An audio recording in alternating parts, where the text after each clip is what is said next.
Why is the grass green? Why is the sky blue? And, why is a tomato red? We see these things literally every single day, so color just feels like this totally obvious, fundamental part of our reality. But the truth? Color is actually one of the absolute weirdest properties of light. Welcome to This Explainer, where we're going to unpack the mind-bending physics and biology behind how we actually see the world. Okay, take an apple. Why is it red? When we look at a piece of fruit, our immediate instinct is just to assume that the redness is an undeniable fact of the apple itself, like it's just painted on by nature, right? But what you're actually experiencing is this incredibly intricate physical and biological illusion. Here is the absolutely crucial point to grasp. Objects do not inherently possess color. I know, it sounds crazy, but the disruptive thesis we're exploring today is that the colors you and I see around us don't actually exist in the physical objects themselves. That red apple, there is not a single ounce of intrinsic redness inside it. So to figure out why, we have to look at where color actually comes from. Which brings us to part 1, the secret of white light. To really crack the code of color, we've got to start with the physics of light and set the stage with our very own sun. The light coming from the sun looks completely white to us, right? But as Isaac Newton figured out, white light is basically this massive cosmic trick. It's actually a combination of all the visible colors just mixed together. See, light travels as electromagnetic waves, and when you pass that white light through a glass prism, it bends. It completely separates into the full color spectrum. It's literally the exact same way raindrops create a rainbow in the sky. Now, visible light is just this tiny sliver of the electromagnetic spectrum, ranging from about 380 to 780 nanometers in length. And every single specific color corresponds to a different physical wavelength. The shortest waves we can actually see sit right around 380 nanometers, and to us, those look violet. As the waves get longer and longer, we see your blues, your greens, yellows, oranges, all the way up to the longest visible waves at about 780 nanometers, which we perceive as red. Moving on to part 2, absorption and reflection. So we know light is made up of these different invisible waves. But what actually happens when this white light hits a physical object in the real world? Well, it's a 3-step process, and this is where the magic of physics really kicks in. The instant white light strikes the surface, that material acts exactly like a filter. First, the light hits the object. Second, the object's unique chemical makeup absorbs certain wavelengths. You can kind of think of it like a sponge just soaking up specific types of energy. And third, the waves that aren't absorbed, they bounce off. And here is the golden rule you need to remember. The light that bounces back, that reflected light, is the only light that actually makes it into our eyes.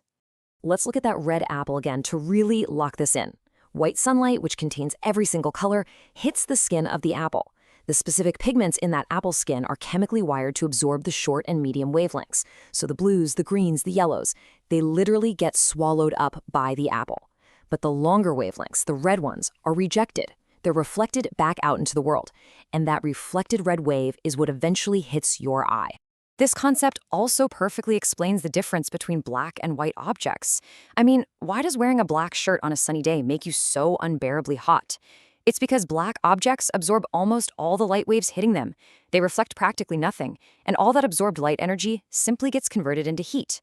A white object, on the flip side, reflects almost all the visible light waves right back at you, scattering the spectrum completely, which is exactly why it stays so much cooler. All right, part 3, inside the human eye. So we've got these waves bouncing off objects, but how exactly does a physical wave become a bright, vibrant color? We're going to zoom way in, from the macro world of physics into the microscopic biology of the human body, to track where that reflected light goes next. At the very back of your eye, there's this incredibly thin, paper-like layer of cells called the retina. It acts basically like the sensor in a digital camera, and it is packed with millions of specialized photoreceptor cells called rods and cones. Now, these have very different jobs. Rods are extremely sensitive. They need barely any light to activate, making them absolutely perfect for night vision. But they only see in black and white. For actual color vision, we rely entirely on the cones. Now, according to the trichromatic theory of color vision, we humans typically have 3 specific types of cones. We've got S-type cones, and these are triggered by short wavelengths, so blue light. We have M-type cones that fire off for medium waves, or green light. and L-type cones that trigger for long waves, which is the red light. You can honestly just think of them as your body's biological RGB sensors. Depending on which exact combination of these three cones is firing and how strongly they're firing, your brain calculates the exact hue of the light entering your eye.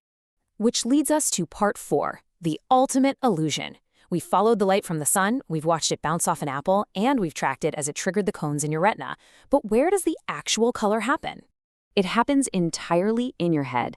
As the famous quote goes, color is not a property of light, but merely an impression created in the brain. When your retinal cones are stimulated, they shoot electrical signals down the optical nerve straight to the visual cortex at the back of your brain. Because out there, in the physical universe, only silent, invisible electromagnetic waves exist. Concepts like red or blue are literally just mental translations. Your brain is painting the world in real time. Color is just a biological interface, a total illusion, mixed up entirely by your consciousness. Let's head to part 5, the sky's changing colors. To really solidify what we've learned here, let's apply this massive new understanding of physics and biology to a real-world phenomenon. Like, why does the sky change color throughout the day if the sun's light stays exactly the same? Well, it all comes down to how those light waves interact with our atmosphere. At midday, when the sun is super high up, its white light hits the gases and dust in the atmosphere, and the shorter waves, those blue ones, scatter really easily in every direction, painting the sky a brilliant blue for our eyes. But at sunset, the sun is low on the horizon. That light has to travel through a much, much thicker slice of the atmosphere to reach us. So all those short blue and violet waves, they scatter away completely before they even get to us. The only waves actually strong enough to survive that long journey are the longest ones, those vibrant oranges and beautiful reds. So what's the ultimate recipe for color? Well, it requires 4 very distinct ingredients working in perfect harmony. First, you need electromagnetic waves from a light source. Second, you need the surface physics of an object absorbing and reflecting those waves. Third, you need the specific biological hardware of the retinal cells in your eye. And finally, you need the incredible processing power of the human brain to interpret those signals into the vivid experience of color. Take away literally any single one of these steps, and the colors of the world simply disappear. It is pretty wild to realize that the vibrant, totally colorful reality you see every day is just this grand collaboration between the universe's physics and your own mind. It really makes you wonder, what else about our everyday reality is just an illusion waiting to be decoded?